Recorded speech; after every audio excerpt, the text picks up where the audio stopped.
NABJ. We are live in color.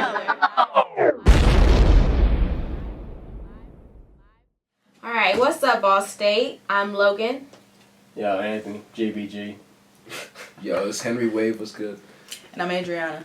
And we are live in color. So today we have a lot of racial issues going on in the media. So we have a lot to talk about this week.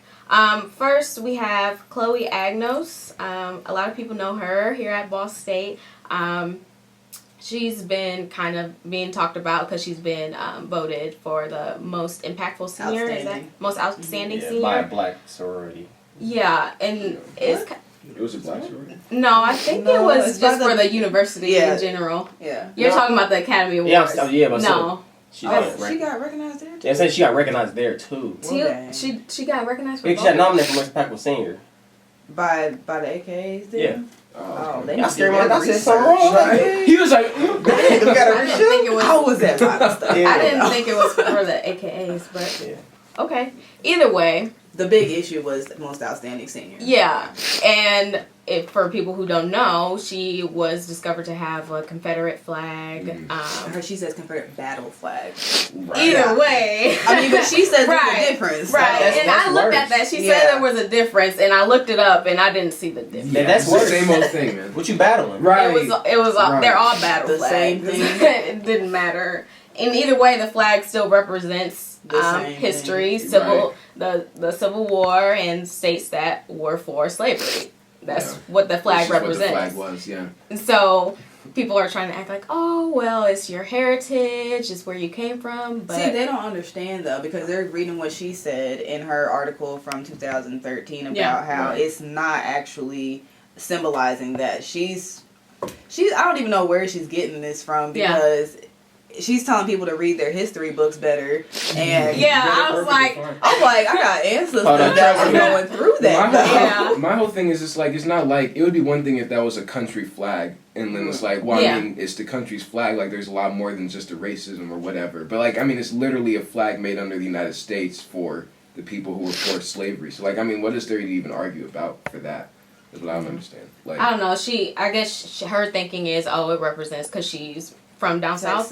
Her family is Texas. Okay, so she need to be questioned about her heritage or tradition. Where did your family come from? How did they raise you? What did they teach you about? And I don't even think it's that she's racist necessarily. Yeah. I think it's just about it. Right. I think, I hate to say the word ignorant, but I feel like that's what it comes down to, because if you truly knew what that meant, like because she's in such it's not like she's just a regular student walking around. You were vice president of SGA, then you became president of SGA, you became Miss Ball State. Like, people know you and you're recognized in the community at Ball State, and there are minorities here that, if we were back in that time and if we weren't on the Confederate side, like, we probably would have been enslaved, or like we were fighting for the right to not be enslaved. So, it's insensitive in a way to just sit there and say, well, forget what you guys feel about it. This is how I feel about it. But you can't just forget about how other people feel about it. Right. And you go ahead. I was just saying, especially when our people are recognizing you for being impactful, not to just us, but everybody on the campus. And we're trying to give you was nominated to receive most inspirational, most impactful by our people. But behind closed doors, this is how you really feel about us.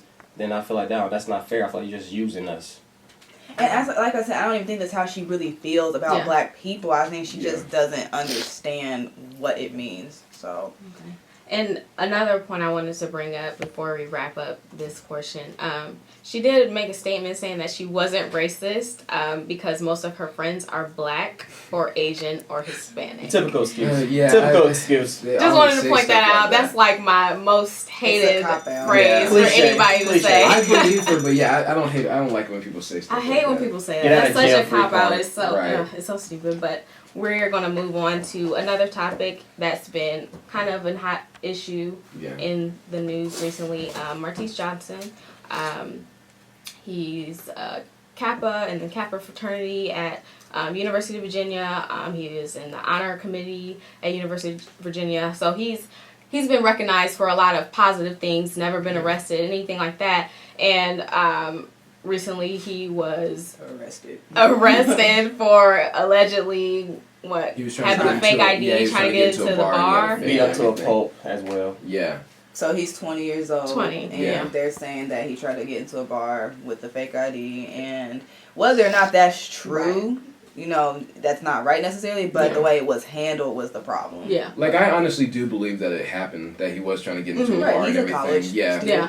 But I mean, it's just crazy. And there's like actually videos of like people standing there like watching it happen. Like kids are yelling, like his face is bleeding, he's on the ground, like just kind of get off of him. Like, and he's a small dude. Like, I don't know what he could have done to big police officers to like make them throw him on the ground and start beating him up like that. But on ABC News, his roommate actually said that he used his real ID and he showed it to the police officers as well as the alcoholic beverage control officers. Really? And that he never had it. He said, his roommate says, I never acknowledged him using a fake ID or had it in possession. Yeah. So he actually used his real ID, but it said his age. Yeah.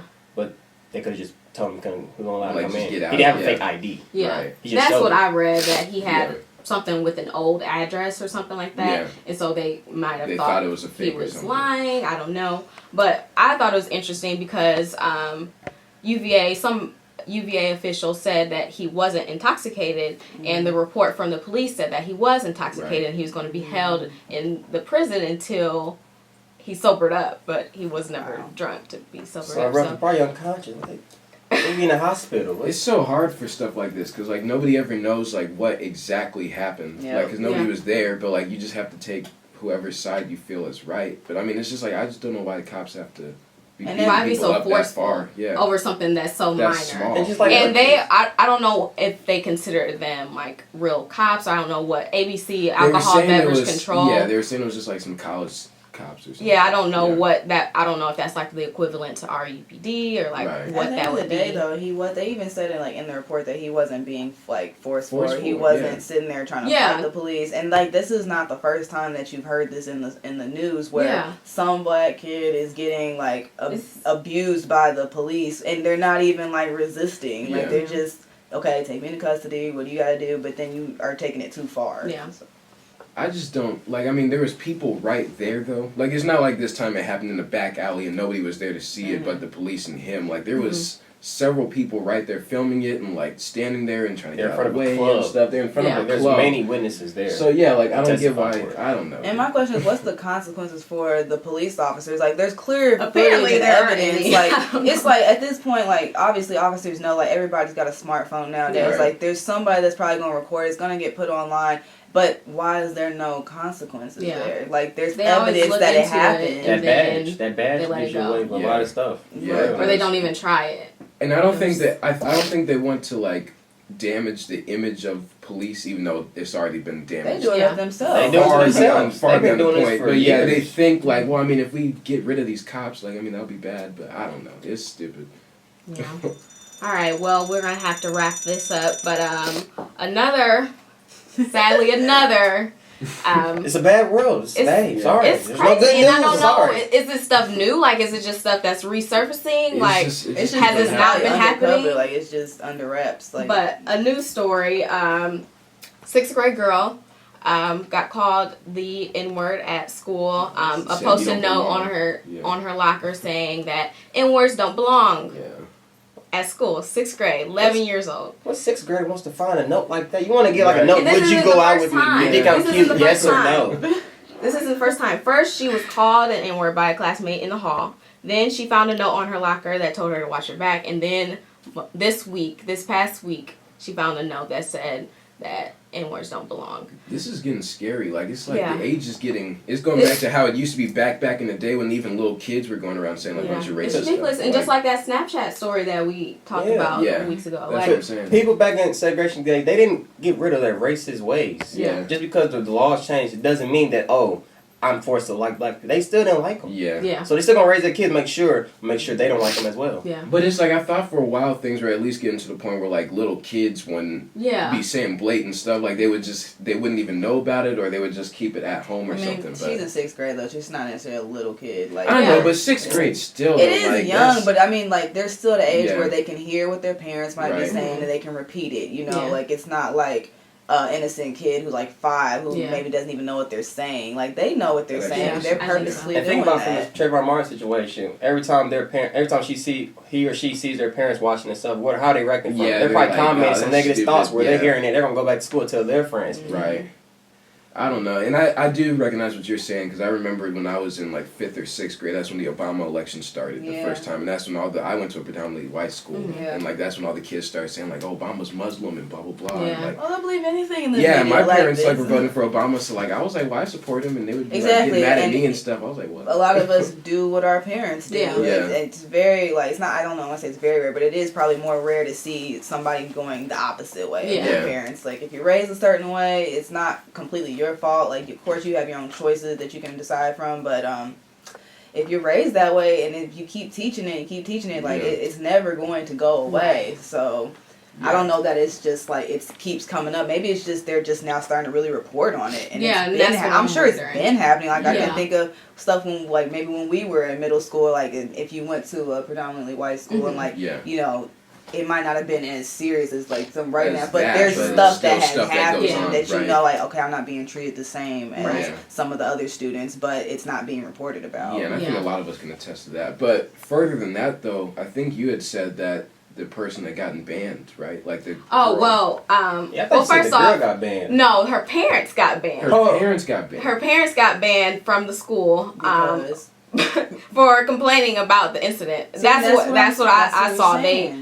They banned the parents for complaining about the incident. The girl showed the note. She took a picture of the note on her locker, showed it to teachers or whatever, and the teacher was like, "Oh, you'll be fine. They're just words." It's funny how when I talk about I got suspended for a week. Yeah, and then when that happened, gym floor, like, oh, it's just a word. Right. Like I put a slick back and I got suspended for a week. So why? I was in 8th grade. So why? And why they get banned? What was the reason? I have no idea. They complained about the incident and they got a no trespassing order. That's stupid. And so they did take her out of the school and put her in a different school. This happened in Indiana, Elkhart, Indiana. Oh, Elkhart is known for being messed up like that. That's oh my goodness. It sounds like it. But yeah. All right. Well, we do have to wrap this up, but we will be back. And when we come back, we have a little more racial issues and a little more happening in Muncie. Racism, man. Race day. WBRD. We are live in color.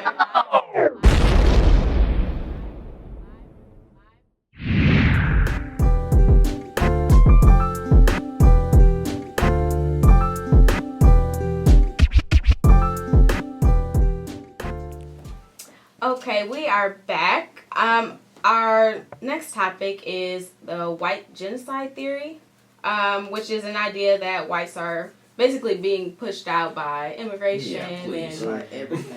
They are beginning to become minorities. I'm gonna let you touch on that because you have a lot of feelings about GBG. Okay. Author known by Tim Wise, who is known for his multiple books on anti-racism, went to IU to speak on the issues that are going on today world. And then a group called Traditionalist Youth Network, who are recognized by IU, is a white supremacist organization, and they protested against him. Mm-hmm. And the funny thing about that is, I'm surprised that supremacist organizations can be recognized. I'm surprised they was even approved. Yeah. But what made it even more weird is when protesters who counter-protest against them, they had to be detained. They were the ones who were detained, Really? So those who actually didn't feel for them supporting white supremacy, because I think they were showing Nazi symbols as well. Oh my goodness. Yeah, and those who wasn't comfortable seeing that on their campus, they had to be detained. And that's why I had like the issue. That's like, who is running these campuses? Right. Like, this is at IU. IU has this history of racism. Yeah, but IU though is like one of the most like that's populated, nationally like recognized. And I'm I would think it's a big school. Why didn't it get no recognition? Right. You know what I'm saying? So this is just now becoming a group? They've been a group. Yeah, they've probably been For a how group. long This is have probably they their been a first group? time like actually protesting something like that though. And I'm like, how long has this been? And then I comment on people's Instagram. They're like, yeah, these dudes are crazy and radical. Yeah. Why ain't y'all telling folks about this? Why ain't y'all? Right. Because, you know, there's kids in high school applying for IU, and if they would have found out that there's white supremacy organizations like walking they around, might not want to go they might want to take second chances, you know, come to Ball State with us, you know? How do you become an organization? Don't you have to go through some What's people. your platform? Like, what did y'all say? Yeah, We're like, here what to... did you say to them to allow them to be... What I've seen from, like, reading their website and everything... It looks like they aren't trying to be, like, straight up, we're against black people, Mexican, whatever. Like, we're just trying to say we feel like we're being pushed out, which is stupid to me still, because, like, they have, like, a statistic line of, like, dates. Yeah. By the time, like, it hits 2040 or 2020, something like that, 2050, they'll still be the majority. So, but like, who's still the 1% of wealth, though? Wait, no, I'm sorry. It's 2050 for, like, when it'll be... When it finally hits it was some date they had. I think it was 2020, but it still showed them as, like, yeah, it's not gonna the majority, so it wasn't anything good they for got them. a good 50, almost 50. Who chose the money? Like, who chose the money? It was 53% of them to, like, as if y'all haven't 47 had of us. Yeah. So I was like, what's the deal? They like, still own the money, own the banks. And so they like, was talking about that, like, if when that point hits the 2050, like, they might have to take in the Latinos and see if they can be a part of the white population people. So that they can still maintain How the does that work? They're the ones Yeah. that Well, like you actually can't do that. more You can't about just- They're like They they like we gotta come up with something or No, else but it's gonna be the I think they've done that minorities before, the majority. though. They've done that before, though. Like, back a long time ago, like, when they were first starting to get more immigrants here and everything. Like, it was... I can't remember if it was Latinos or if it was actually Asians, but one group of people, they were Probably like, well, both. you're partially white, but, I mean, you're still not white, obviously, but we'll count you for something over black people and everything. No, that's and why I you thought have... that was really interesting. That's why you come with the term Hispanics, because Mexicans, they went to court and wanted to be considered white. That's why when you check it was the Mexican. when you ask, yeah, like, when you fill out what race are you, they can put Caucasian. Yeah. Because they didn't want to be considered black, because, you know, slaves... Why they gotta be considered black?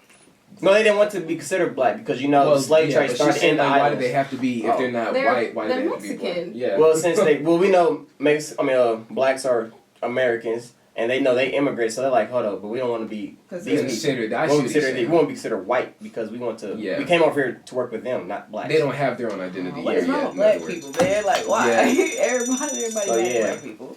Wow, that's interesting. Okay, well, moving on. Muncie is crazy. Yeah. Obviously. There's so many issues. Race issues, drug issues. Yes, Yeah, and the recently there was a man basically with a meth lab in his backpack That's in what's up. Walmart. Flipping at work. He's flipping that super Got work. that giggity. That's what's up. Can't take that cool. You say that's what's up? No. No. That's not what's That's up. a good what we're business not in your trying to backpack. do. We're No, not it's with- not. we're not It's with- a no, good I'm business not to go to jail. We don't condone down bags and I'm not nickelbacks. condoning that. Before we came back from break, we were trying to figure out how are these people paying for Yeah. these drugs? Because if you look at the demographic of people who use meth, like, it's usually, like, the poor section of people. And They then, do like, anything Shit for can be it. anybody, really. They probably Yeah. do Wow. anything and meth for is it. expensive, man. Yeah, like, it's Maybe not not a lunch. cheap drug. Shoot. yeah. They probably, they probably selling for cheap though, but probably a lot of. What is cheap for? Maybe what they pay for marijuana.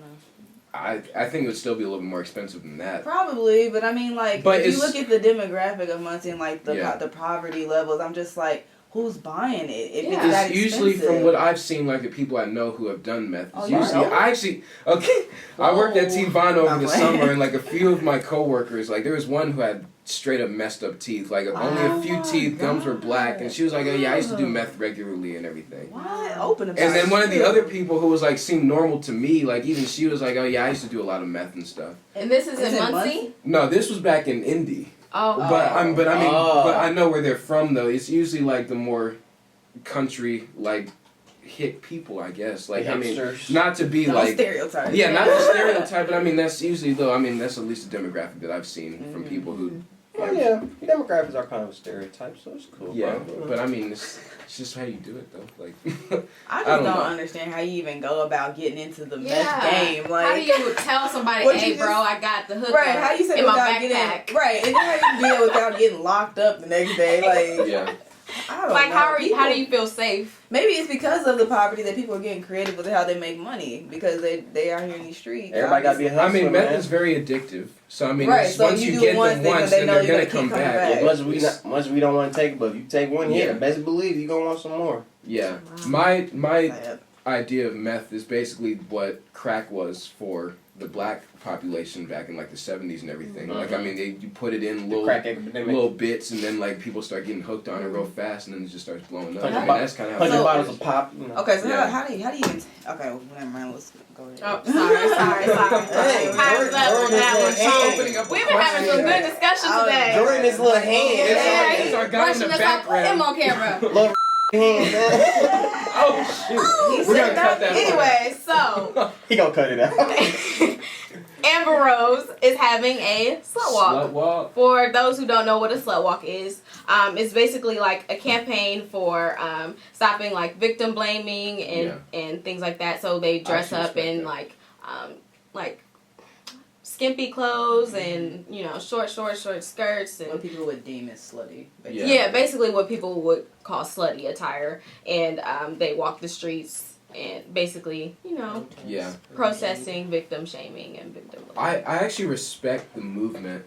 Yeah, but I mean, I don't know. Amber Rose, I feel like might not be the best person, in my opinion, to be doing it. You feel me? But I mean, at the same time, like it's kind of like she was kind of that person, but I mean, I don't know how I feel. I don't know. I have very mixed feelings. But I do appreciate, because I do know a lot of people will say like, well, that girl was dressed up all slutty and stuff, so and I just they blame them and they act like, they take it she away shouldn't have from been all over him. rapist, she shouldn't have worn this outfit. Yeah, there's no excuse. So I mean, that's an actual good opinion. movement to like back up. Yeah, it's not that girl's fault. It's still the rapist's fault for doing it. But I don't know if Amber Rose. I just feel like where they're coming from, they're just saying as far as the clothes, it kind of provokes someone. Yeah.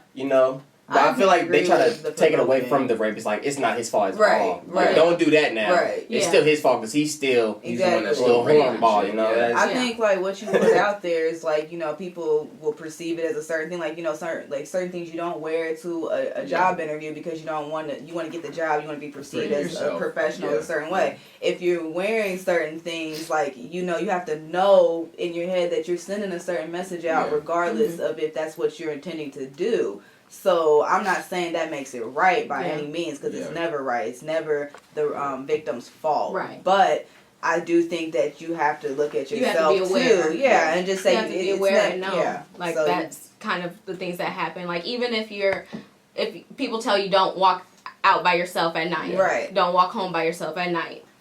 That's not to say that it's your fault. If somebody attacks you in the middle of the night, but know the likelihood of somebody, attacking me is... And my thing is, like, why can't they do the parade, like, in the same, but why do you have to dress like that, Yeah, it's like, now they really want, now I can dress however for one day. No, I don't think that's it. I think, I understand it. I understand it, too. Yeah, I think you can still get the same point across without, Just draw some signs, I kind of have issue with, like, the people we're having, like, represent all of these things in the first place. Because I know, like, Nicki Minaj herself, like, a while back, she was trying to, like, really represent the feminist movement and stuff. Right. And saying that girls are independent and stuff, but at the same time, in a music video, she'd be out here naked. Right. I think their point is, like, Amber Rose and Nicki Minaj, their point is more so what they call slut shaming, which is, like, saying that, if she's promiscuous and things like that. Things that a man can do when they would never say anything to a woman about doing. Yeah. That's their issue. Yeah. And so that's what they're trying to address. Right. And Amber Rose was saying that was basically her reason for starting the movement, and she said she was hurt because Kanye said something like after he had been with her, he had to shower 30 times or something like that. Well, and that's very dirty. She consistently shows it to us. Yeah. I will say she has that stripper background, which, I mean, I'm not saying there's anything wrong. No, I'm not saying there's anything wrong with, like, the girl herself being a stripper, but I mean, that is the job of stripping for the money. So I mean, it's like, which leads to other things. That leads to other things. So I mean, I don't know. Like, she made a twerk video for Wiz Khalifa. My thing is, that was like, her husband, so everybody can see. It's supposed to be for her husband, not for me. It's just like, what is the message that she's sending out to young girls and stuff? Like, that you're saying that you should never be the person that's blamed for being raped, but at the same time, it's like, okay, but it is okay to walk around half naked and, like, expect people to treat you as a person who's dressed like classy. You know what I'm saying? Yeah, it's kind of, you gotta know what you're expecting and get that respect from people in a different way. But I don't think they should. She needs to practice what she preach. Practice what you preach. Yeah. You know? That's never gonna happen. But I mean, she is technically practicing what she's preaching, though. Okay, we're gonna wrap it up. So it was great talking with you guys today. Thank you guys for listening. And remember, don't live life in black and white. Be live in color. Go Kentucky. Bye. WBRD. We are live in color.